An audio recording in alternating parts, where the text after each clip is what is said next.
My life was pure gold, a flawless resume. Veronica, 30 years old, a PR manager at a large international firm. Expensive suits, business class travel, cocktails on skyscraper rooftops. I was strong, independent, and most importantly, untouchable. My pride and confidence rested on the fact that I always controlled the situation. That's precisely why, when I discovered that Artem, my ex-boyfriend, was just a small-time, pathological liar and thief, I didn't just walk away. I threw him out of my life with a public shaming, shattering his carefully constructed facade in front of everyone who respected him. I thought that was justice. I thought that was the end. How wrong I was. For Artem, it was merely the beginning. He couldn't accept being dumped. His bruised ego demanded a revenge that would cost me everything I valued. He didn't just want me to suffer, he wanted me to vanish. The revenge crept in not with threats, but with a seemingly innocent saccharine request. Through an acquaintance who pretended to be a remorseful friend, he pleaded for a small favor. I was flying to Moscow for an important conference, and he begged me to pick up his sick mother's old backpack from a storage locker at the train station. Some sentimental item he claimed was urgently needed. I felt a momentary pang of guilt, thinking perhaps I had been too harsh. My foolish need to appear magnanimous and decent overruled common sense. I agreed. It became the most fatal mistake of my life. I picked up the backpack, ordinary, worn, completely unremarkable. I smelled dust and age and stuffed it into my elegant suitcase, not bothering to check the contents beyond the top layer of old sweaters. My mind was already focused on the upcoming negotiations. At the airport, before the check-in counter, I was still running through my presentation. A cold hand fell on my shoulder. An officer asked me to open my luggage. I calmly pulled the zipper on the backpack, and that's when I saw them. Under the crumpled sweaters, tightly, professionally wrapped packages of white powder. My brain refused to process the reality. This simply could not be true. It had to be some monstrous, ridiculous joke. But it wasn't a joke. It was reality, harsh and terrifying. I was immediately surrounded. Shouts, camera flashes, the metallic clank of handcuffs. I stammered, trying to explain that I had been set up, that I didn't know, that it was my ex's item. My words drowned in an atmosphere of suspicion and outright cynicism. In the officer's eyes, I was no longer Veronica. I was a courier, one of many. The volume of the shipment was too large to plead ignorance. I was charged with trafficking a significant amount of narcotics. The trial passed in a blur. My impeccable lawyer threw his hands up in helplessness. My connections were useless against Artem's perfect anonymous strike.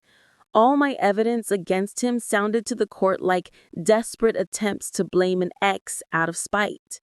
The verdict was a shockwave. Women's penitentiary. Deprivation of liberty. The first thing I felt was not pain, but total, all-consuming shame. My entire world, my reputation, my life, everything collapsed, turning into a shameful story that everyone would now be discussing. I, Veronica, successful and flawless, was now a criminal, a drug courier. When my cell door slammed shut, I inhaled the air, dampness, disinfectant, and fear. My cellmates, Tamara and Sveta, didn't even look up. Tamara, with a heavy stare and a gold tooth, looked like the embodiment of malice. Sveta, with deep scars on her arm, was quiet, but her eyes conveyed a dull animal aggression. In their world, my suits and presentations were worthless. I was the newbie, easy prey. My first few days were hell. I accidentally violated an unwritten rule, sitting on someone else's spot on the bench. Tamara simply shoved me, and I, a manager with a degree, fell onto the dirty cement floor. I swallowed my tears, realizing that here, tears were weakness. Here, you had to be either the predator or the victim. I tried to sleep, listening to Tamara's hoarse breathing and Sveta's quiet whispers. There was no personal space here, no silence, no right to pity. My former life seemed unreal, as if I was viewing a glossy magazine from underneath murky water. I remembered how Artem looked at me when I left him, cold, calculating fury. He won. He took everything I loved and delivered me to a world that utterly despised me. After a few months, I had changed. My hands were rough from labor, my skin had a grayish tint. I stopped crying. My pride transformed into a hard, cold fury. I realized that the only thing keeping me afloat was the knowledge that Artem was free, living my life, and moreover, had recently married some naive girl, probably using the very money he stole from me. I began to listen.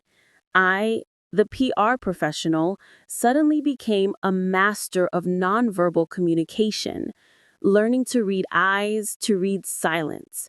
I understood that Tamara, despite her menacing appearance, possessed extensive connections outside these walls. She was cynical, but fair by her own standards. One night, staring at the concrete ceiling, I formulated a plan. It was flawless, complicated, time-consuming, but it was the only way out.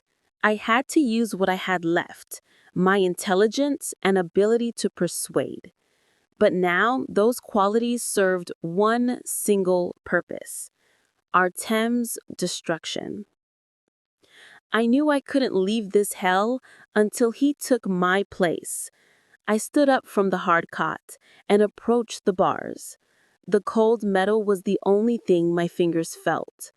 For the first time in months, I felt like not a victim, but a hunter. I looked at Tamara sleeping. I knew she was the key. Tomorrow, I would start the conversation. Tomorrow, I would launch the process that would either give me back my life or destroy us both. I will not forgive. I will not forget. I will have my revenge.